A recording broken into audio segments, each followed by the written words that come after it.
Close your eyes for a moment and imagine stepping back into the heart of a sleepy village in 14th century Europe.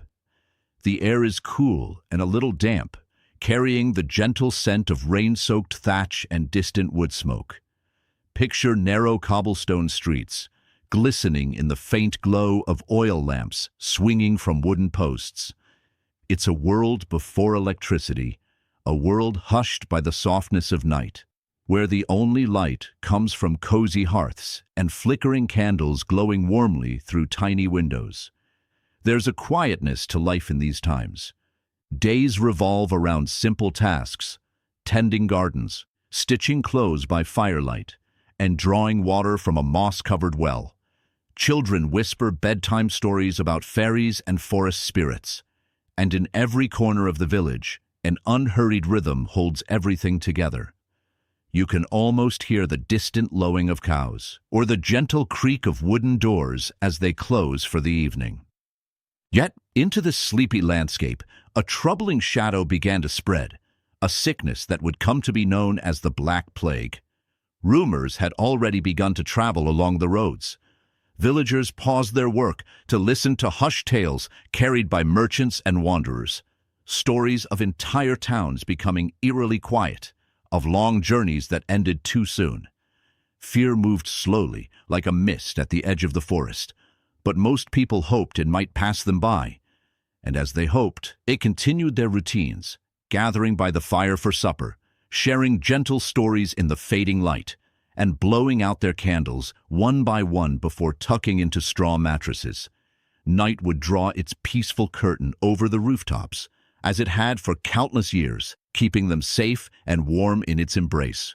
As the gentle days unfolded and whispers of sickness brushed closer, people began turning to small habits and superstitions they hoped would keep the illness at bay. Imagine stepping into a tiny cottage at dusk. Outside, the rain patters softly on wooden shutters. Inside, a fire glows in the hearth as a grandmother sprinkles fragrant dried lavender into the coals. The scent of it rises into the warm air, a gentle mist of comfort that villagers believed could chase away illness. Travelers spoke of strange figures called plague doctors who began to appear in some towns. Picture them moving slowly along sleepy streets, their long, dark robes brushing against cobblestones. They wore peculiar masks, beaked masks stuffed with dried flowers and herbs like rose petals and mint.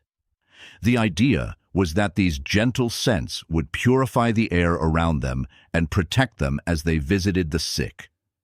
To us, they may look mysterious, even eerie, but to the people of those times, these beaked masks carried a sense of strange hope, like a tiny garden hidden inside the mask, offering its quiet protection. Families, too, adopted simple practices in their daily lives. They burned bundles of sage and thyme in their rooms, hoping the fragrant smoke would carry illness away like a breeze. Some carried small pomanders, orange peels, cloves, and dried rosemary wrapped in cloth, pressed gently into their pockets. Even children knew to wash hands with water and vinegar before supper, and keep their windows cracked open at night so that a little breath of the cool outside world could enter. And as they lit their lanterns and prepared for sleep, these gentle habits created a ritual of care. Whether they truly held the sickness at bay, no one could say for sure.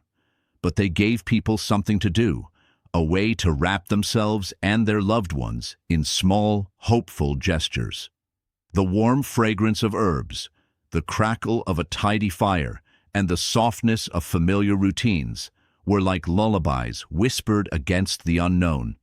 As the shadow of the plague crept further across the land, many people began to dream of leaving the crowded villages and towns behind. Picture, if you will, a sleepy cart slowly rocking along a winding dirt path as it departs a village at dawn. A light mist hovers over green hills, and birds sing faintly from the branches overhead. A family, perhaps a father, mother, and two sleepy-eyed children, is wrapped in woolen blankets, their few belongings bundled tightly at their feet. The countryside was thought to be safer, the crisp air and gentle hills offering a kind of sanctuary. Farmers and shepherds welcomed these wanderers into their barns and cottages. Nights spent under thatched roofs felt lighter, away from narrow alleys and crowded houses. Many built tiny wooden cottages tucked between sleepy hills and sleepy streams, where they could grow vegetables, tend sheep, and care for animals, and listen to the steady rhythm of rain tapping on wooden eaves. There was a softness to this life in hiding. Days were spent gathering firewood and cooking simple meals over an open hearth. Evenings brought the warm glow of lanterns and the sleepy sound of crickets outside. Sometimes, on especially still nights, one could hear distant church bells faintly drifting across the hills, a gentle reminder that other souls were out there too, also hoping, also waiting. And in these quiet places, the village fears began to feel farther away. Life slowed to a gentle pace. The hills were kind company, the streams murmured their sleepy songs, and the stars overhead glimmered like tiny lanterns, guiding everyone toward morning. As people nestled into their countryside hideaways, they began to look to the gentle power of herbs, warm broths, and simple recipes to keep them strong. Picture a small kitchen glowing with the light of a single oil lamp. The wooden table is scattered with sprigs of sage, thyme, and rosemary, fragrant green treasures gathered from the garden outside. A pot of vegetable soup simmers over a low fire, its gentle bubbling and the soft scent of onions and carrots filling the air with a deep sense of home. In these sleepy evenings, grandmothers whispered recipes learned long ago. They spoke of teas brewed with dried chamomile flowers and sage leaves, drinks so comforting and warm that each sip felt like a sleepy embrace. They crushed garlic into steaming broths and steeped elderberries into syrup, believing their gentle magic could soothe coughs and chase away sickness. There was also a quiet ritual in the preparation itself, stirring a pot slowly by candlelight, watching tiny herbs swirl in hot water, rolling small lumps of bread in flour-dusted hands. Every careful motion felt like a prayer, every ingredient a little guardian of health. The soft clinking of wooden spoons against clay bowls and the faint crackle of the fire created a sleepy soundtrack to these healing meals. And so they ate together at wooden tables, hands clasped, eyes drowsy from the warmth of their food and the safety of their tiny kitchens.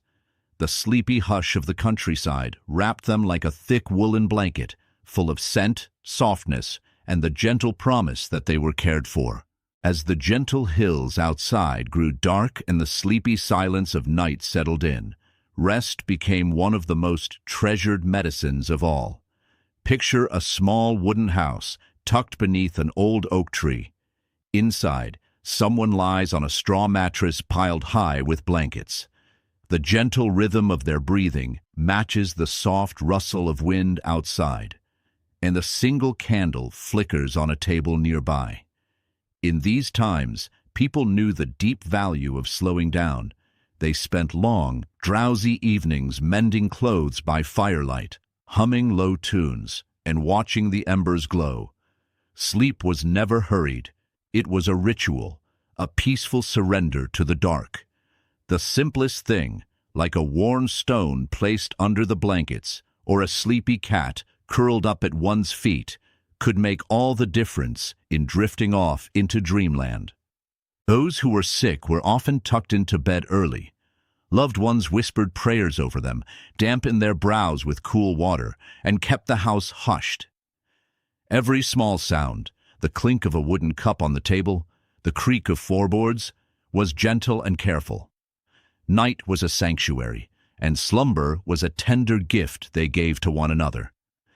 And as rain fell lightly on the roof or a breeze brushed through the wooden shutters, that cozy rhythm wrapped them up. Rest was more than sleep. It was healing, safe and steady as a lullaby. Within those quiet walls, illness seemed less frightening, and every sleepy breath brought the softest kind of comfort. Imagine slipping out of your cottage at dawn, the air cool against your cheek, and stepping onto soft grass, still heavy with dew. All around you, wildflowers nod their sleepy heads. Daisies, comfrey, and yarrow, each one holding a drop of morning mist like a tiny silver lantern. You breathe in the scent of damp earth and the gentle sweetness of blooming herbs, feeling the world stir itself awake. Villagers gathered these green treasures with tender care, cradling bundles of sage and wild nettle as they wandered into misty meadows. They listened to the low hum of bees waking among the clover and watched leaves flutter in dappled sunlight. Harvesting these gifts was more than gathering food or medicine. It was a peaceful ritual, a way to honor the land that sustained them. In the soft hush of afternoon, some would rest beneath ancient oaks, tracing their fingers along knobbly bark and letting the hush of the woods wash over them. The gentle rustle of leaves overhead was like a lullaby, each sigh of breeze a reminder that life's rhythms unfold at their own pace.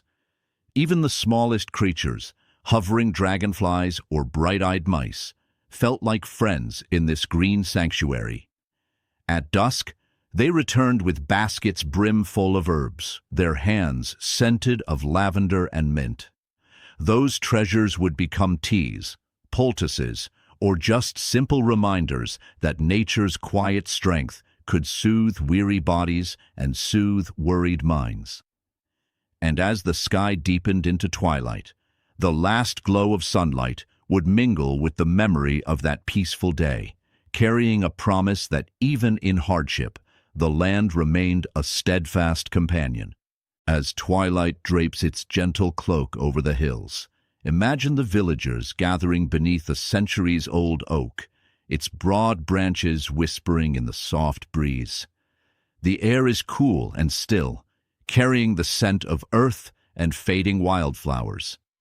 Around a crackling fire, hands weathered by toil cradle steaming cups of herbal tea, while lamplight dances across faces lined with stories of hardship and quiet triumph.